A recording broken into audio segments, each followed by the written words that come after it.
কাঠগড়ায় দাঁড়িয়ে সাবেক শিল্প প্রতিমন্ত্রী কামাল আহমেদ মজুমদার বলেছেন, মৃত্যুর আগ মুহূর্ত পর্যন্ত আর আওয়ামী লীগের রাজনীতি করব না। আমি আওয়ামী লীগের কোনো পদে নেই। কাফরুল থানার হত্যা মামলায় আদালতে নেওয়া হলে এসব কথা বলেন তিনি।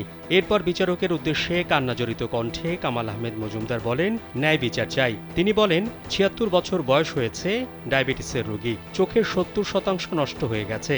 পরিবার সম্পর্কে কোনো খোঁজ খবর নিতে পারছি না, তাদের সঙ্গে দেখা করতে দেয়া হচ্ছে না। বিচারককে উদ্দেশ্য করে বলেন, একের পর এক মামলা দিয়ে আমাকে অত্যাচার করা হচ্ছে। এখন নাতি নাতনিদের নিয়ে খেলা করার সময়। এখন আল্লাহকে ডাকা ছাড়া কোনো উপায় নেই। কাম অন ব্রো, এসব অনেক কিছু আসবে আর যাবে, এক্সপার্ট কিন্তু থেকেই যাবে। কারা কর্তৃপক্ষ আমাকে ডিজিটাল কুরআন ও ডায়াবেটিস মাপার যন্ত্র দিচ্ছে না। পরে কাঠগড়া থেকে নামার সময় কামাল আহমেদ মজুমদার সাংবাদিকদের উদ্দেশ্য করে বলেন, রাজনীতি থেকে একেবারে অব্যাহতি, আওয়ামী লীগের সাধারণ সদস্য পদ থেকেও অব্যাহতি। আমার দলীয় কোনো পদ নেই। ৭৬ বছর বয়সে রাজনীতি করা যায় না।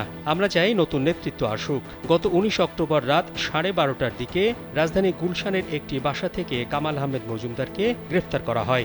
এরপর থেকে বিভিন্ন হত্যা ও হত্যা চেষ্টা মামলায় তাকে গ্রেফতার দেখানো হয়েছে।